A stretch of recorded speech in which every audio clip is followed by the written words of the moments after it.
దారిలో ఎవరు నిలబడకండి, వెళ్ళిపోండి. అరే నేను మర్చిపోయాను. ఏంటమ్మా ఏమైంది?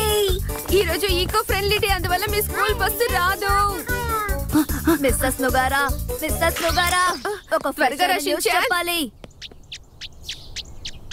అమ్మా ప్రకృతి పిలుస్తోంది. Good morning aunty. నీకప్పుడు తెలుసా పక్కింట్లో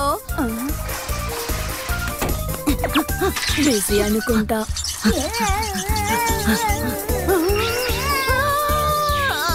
అమ్మా ఇప్పుడు హఠాత్తుగా మీకేమైందమ్మా? చెత్త బుట్టలో చెత్త పడేద్దాం అనుకుని మర్చిపోయాను.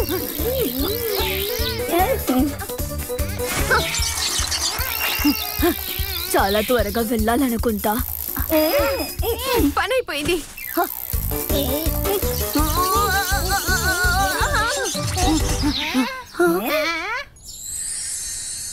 ప్లీజ్ మ్యామ్, మిమ్మల్ని వేడుకుంటున్నాను, చెత్తని ఇక్కడ పడేయకండి. కానీ చెత్త ఇక్కడే కదా పడేయాలి.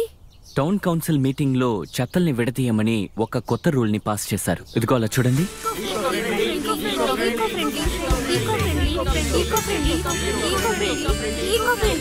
Town council మీటింగా? ఇన్ఫార్మ్ చేయకుండా వదిలినందుకు సారీ.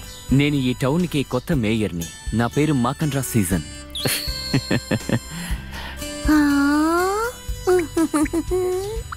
బటర్ఫ్లై ఎగురుతోంది. మీకు బాగా తెలుసు, గ్లోబల్ వార్మింగ్ వల్ల మనం చాలా సమస్యలు ఎదుర్కొంటున్నాం.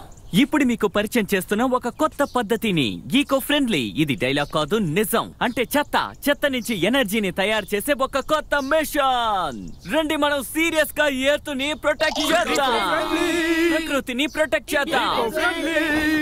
రాబోయే తరానికి ఎర్త్ని అందంగా ఇవ్వాలన్న ఆసక్తి మీలో లేదా చెప్పండి? ఈ ప్రపంచాన్ని మనమే రక్షించాలి. ఇష్టం ఉంది. వినడానికి చాలా సంతోషంగా ఉంది. డాన్స్ చూడడానికి అస్సలు బాలేదు.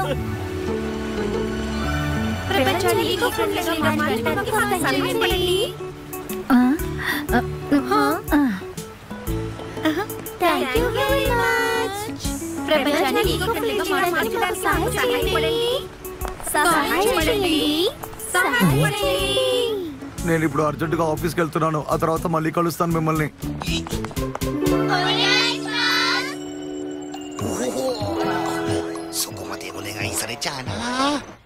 ఏ రోజు మనతో పాటు ఉన్నది మన టౌన్ మేయర్ మతంగా సుషేనా గారు. చెప్పండి మతంగా సార్. గుడ్ మార్నింగ్ ప్రియమైన పిల్లలు. ఓ డాన్సింగ్ పతంగా. పతంగా కాదు, అతని పేరు మతంగా. మన గ్లోబల్ ఎన్వైరన్మెంట్ ఇప్పుడు చాలా ప్రమాదంలో ఉంది. దీని గురించి ఖచ్చితంగా మీరందరూ కూడా ఇప్పుడు తెలుసుకోవాలి. అందుకే ఇప్పుడు మన ప్రిన్సిపల్ గారి దగ్గర ఒక షార్ట్ నోటీస్ లో ఎక్స్ట్రా కరికులర్ లెసన్ కి ఒక రిక్వెస్ట్ ని కూడా ఇచ్చాను. నది ఒడ్డులో బోలుడని చెత్త పేరుకుపోయింది. ఎందుకంటే ఎన్వైరన్మెంట్ గురించి ప్రజలు పూర్తిగా మర్చిపోయారు. మనమందరం కూడా ఖచ్చితంగా ఈ విషయంలో పాల్గొంటే ఈ అందమైన ప్రపంచాన్ని కాపాడొచ్చు. అయితే రండి, మనమందరం కలుద్దాం, గ్లోబల్ ఎన్వైరన్మెంట్ ని మనం కాపాడదాం. How cool. చూడండి పిల్లలు, మీరు చెత్తని సపరేట్ చేయాలి. కాల్చే చెత్తని విడిగా, కాల్చలేని చెత్తని విడిగా పెట్టాలి. రీసైకిల్ చేసేది విడిగా, రీసైకిల్ చేయలేనిది విడిగా పెట్టాలి. ఏదైనా అడగాలనుకుంటున్నావా? ఇది కాల్చే చెత్త లేకపోతే కాల్చలేని చెత్త, ఇది దేంట్లో చేరుతుంది? ఈ షూని రీసైకిల్ చేయడం కోసం ఈ షూని విడివిడిగా తీయాలి. అర్థమైందా బాబు? సరే, అదేనా విషయం. ఒకవేళ నువ్వు అలా చేయకపోతే మేము డబ్బుల్ని, రిసోర్సెస్ ని మనం కోల్పోతాం బాబు. ఏంటి?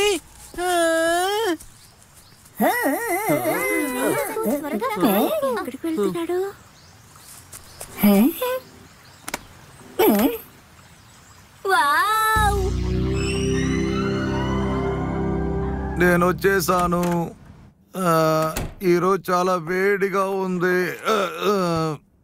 అరే ఏంటిది? ఇక్కడ ఎందుకు ఇన్ని కార్డ్బోర్డ్ బాక్సెస్ ఉన్నాయి? So sorry. ఇవన్నీ విడివిడిగా చెత్త పెట్టడానికి. ఇలా విడివిడిగా చెత్త పెడితే మనం వరల్డ్ ని కాపాడినట్టే. ఇంకొక మాటలో చెప్పాలంటే ఈకో ఫ్రెండ్లీ లైఫ్. అలాగా? అది అమౌంట్ డొనేట్ చేయడంతో పని పూర్తయింది అనుకున్నాను. రోజు మొత్తం ఎండలో పనిచేసిన తర్వాత ఈ ఏసీ కింద ఉండడం ఎంత చల్లగా ఉందో. నువ్వు ఏం చేస్తున్నావు మిట్సీ? దీన్ని మీరు ఆఫ్ చేసే పెట్టాలి. అప్పుడే మనం ఈకో ఫ్రెండ్ లైఫ్ ని జీవించగలం.